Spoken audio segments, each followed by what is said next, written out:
Why do I have to be so agentic in this process?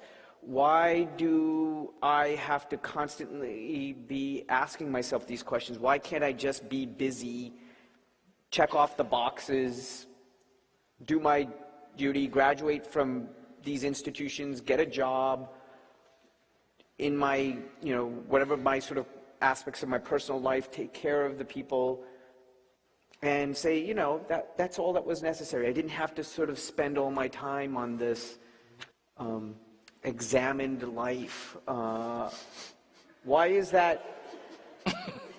Why is that important? I mean, Rakesh, you're supposed to be helping us. I think I'm trying to channel a little bit. I think maybe not the students who are here, but maybe the students who aren't here. I see. I mean, why should we spend so much time on that? Because it seems like it does require a type of rigor, and if the questions are not ultimately answered, is it that you just sort of feel like your life is well led for having asked them? Oh, I think having asked them is an awfully important start. I think that not asking them, sometimes it may be because it doesn't seem important, doesn't end up as a line on your resume, but the teachings of the Bible repeatedly remind us that we are more than the sum of the atomic parts that make us up.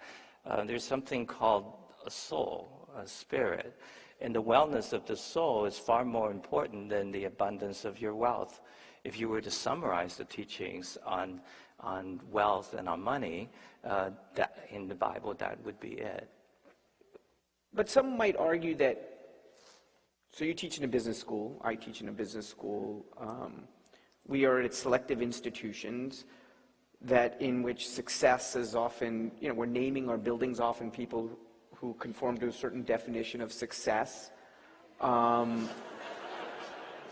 We don't name them after people who ask questions all the time. I really want to interrogate this a little bit because, and I'm taking a little bit more of an extreme view than reality, but I do think, because there's a lot of different mixed signals that you get. You're offering one view, but I think there's a lot of different signals that all of us get about what success means, what it means to lead a good life here, yes. What's rewarded, what you can tell your parents about, what you can tell your friends about. When you show up at 50th year reunion, 10th year reunion, 25th reunion, what is it, the things that people say, oh, that's great, or, oh, that's great. Exactly. Yeah. So how should we think about these things? Yeah, I would absolutely agree that we will, of course, hear very, very different views, particularly, I'm sorry to say, in our current environment, that will define success in a very clear way, with a very clear defined path, with the sense that if you follow this path, of course, you will be successful in a very clear way, and you may get a building named after you, and it's a very doable thing. I would raise several questions. Not only about the likelihood that will succeed, although that's an obvious question, but I would even say much more importantly, is the way that we're defining success making it very unlikely you'll even reach that specific goal of success before we even get to the issues Charles was very accurately raising about whether those would even be good goals.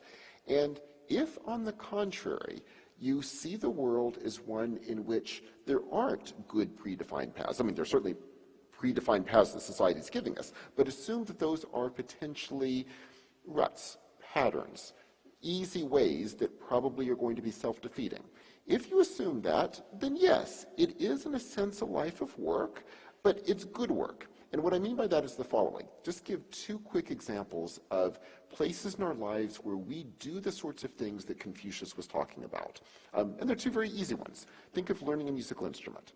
That's lots of work, right? You spend lots of time, if you're learning a piano, doing rote drills for years, and it's a lot of work.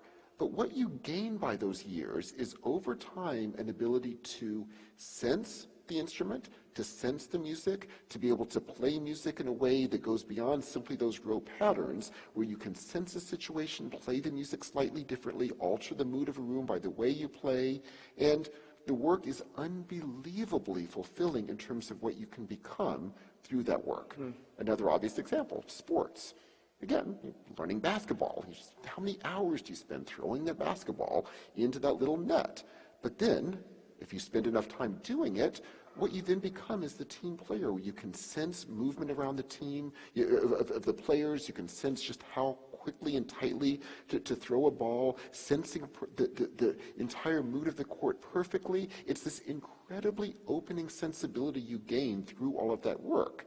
Now, if you think of your life this way, what it would mean is, yes, you're in part at the beginning doing lots of work in terms of the equivalent of doing these rote drills when you're learning a piano, or doing these drills when you're throwing a basketball at a net.